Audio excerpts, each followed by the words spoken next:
factory doesn't get built in 24 hours. So what you're doing is you built this thing when President Biden was in office. He lasted, what, half of a Scaramucci? Look, better than Vivek Ramaswamy. Getting out of Doge, government efficiency agency sees another top leader bolt as lawyer follows Ramaswamy's exit. McGinley at least lasted 2 days or 3 days, and then he left.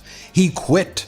He resigned. What do you get when you cross a reality TV star with the most powerful office in the world? A White House that's emptier than Trump's promises to drain the swamp. Seriously, folks, the place is so deserted. Echoes are filing for unemployment. Trump's staff is leaving faster than teenagers ditching a family vacation. Is this the end of Trump's empire, or just another episode of The Apprentice White House edition?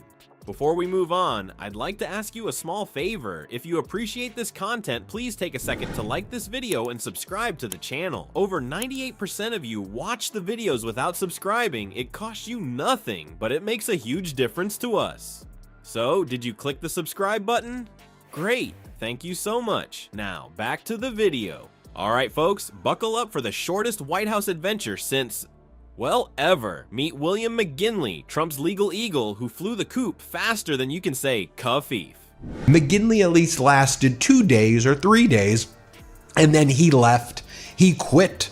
He resigned. This guy joined Trump's team promising to be the superhero lawyer the White House needed, but apparently he forgot his cape at home. This is a sign that William McGinley probably felt very, very uncomfortable about the things he was seeing happen there.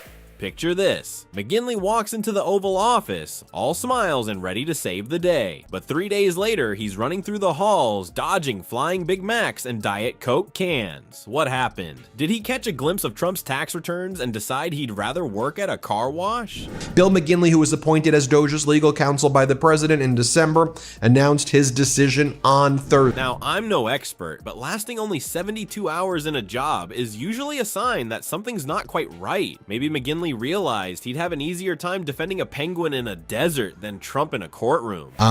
Donald Trump sent this message saying, this guy's gonna be the main lawyer of Doge. Well, he's gone. Or perhaps he saw Trump's Twitter drafts and decided he'd rather represent a sentient turnips. But seriously, folks, what could make a big shot lawyer bail quicker than Trump's hair in a wind tunnel? Rumor has it that McGinley felt like he'd stepped into a real-life version of The Apprentice, except nobody knew who was getting fired next. It was probably less, "you're fired," and more, "you're all fired." Factory doesn't get built in 24 hours. So what you're doing is you built this thing when President Biden was in office. And this is the kind of guy who would want to protect himself. That's my opinion why he left. When McGinley left, he said, "I'll make some announcements about what I'm doing in the private sector soon." Translation, I'm getting as far away from this circus as humanly possible. Can you blame him? 3 days in Trump's White House probably felt like 3 years in normal people time. This is a guy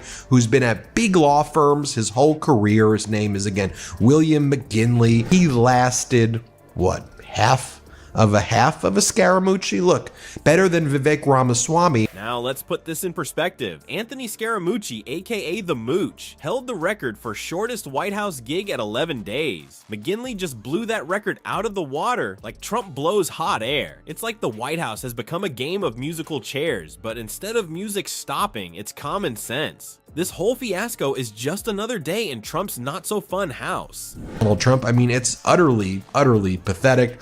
And then you have the Steve Bannon crew and that contingency within MAGA world. But I saw some farmers, and this was like the straw that broke the camel's back. They had something called specialty milk. Does anybody know what that is? It's like a reality show where the prize is a one-way ticket to Crazy Town. The turnover rate is so high, they should install a revolving door at the White House entrance. Maybe they could save some money on nameplates and just use sticky notes instead.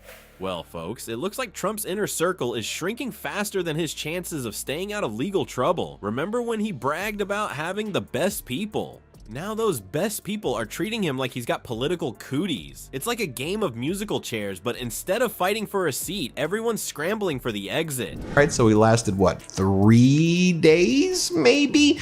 Now, I just want you to think about this. This is not normal, right? Trump's once tight squad is now looser than his tie knot on a windy day.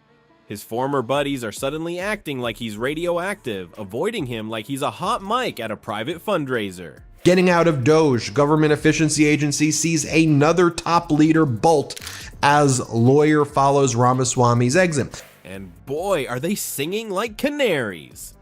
It's as if they've all decided to audition for America's Got Tea to Spill. But here's the kicker. Trump's trying to spin these departures faster than a Mar-a-Lago salad spinner. He's claiming he didn't want these folks anyway. Sure, Donnie, and I'm the Queen of England. His defensive reactions are about as convincing as a toupee in a hurricane. It's like watching a toddler insist he didn't want that toy anyway after his mom takes it away. The funny thing is, Trump's reaction to these departures is more predictable than his tweets. He's labeling his former aides as rats who cooperate with law enforcement. Forced out of Doge. The other supposed leader was Elon Musk and Vivek. Vivek got pushed out. Apparently in Trump's world, telling the truth is a bigger crime than, oh, I don't know, trying to overturn an election. It's like he's playing a twisted game of Simon Says, where Simon always says, lie for me or else. President Biden appointed somebody to an agency or a cabinet position. I get Doge is not really an agency, although Donald Trump's trying to rebrand. This whole situation is creating a disconnect between Trump and his once close associates that's wider than the gap in his tax returns. It's like watching a high school drama unfold, but instead of teens, it's grown adults acting like they're auditioning for Mean Girls, the Retirement Home Edition. And let's not forget about the tell-all books. These ex-staffers are writing faster than Trump can say fake news. Where it was just massive and horrible what they did. And that really got me going. The little specialty milk. Elon needs to go, and Elon's undermining Trump's agenda. Vivek lasted negative Scaramucci's. He didn't even make it. It's like they're all competing to see who can spill the most tea. At this rate, we'll need a Trump book club just to keep up with all the juicy details. Well, folks, it looks like Trump's White House is emptier than a Mar-a-Lago buffet after he's been through it. At this rate, he'll be left chatting with the Lincoln portrait, asking Abe for advice on how to handle a divided house. But hey, maybe it's time for old Donnie to take a good look in that gold-plated mirror of his. And they raised the tariffs massively. They made it impossible. They tried to take over that business too, along with all of the other dairy products. If everyone around you is jumping ship faster than rats from a sinking yacht, you might just be the iceberg, buddy.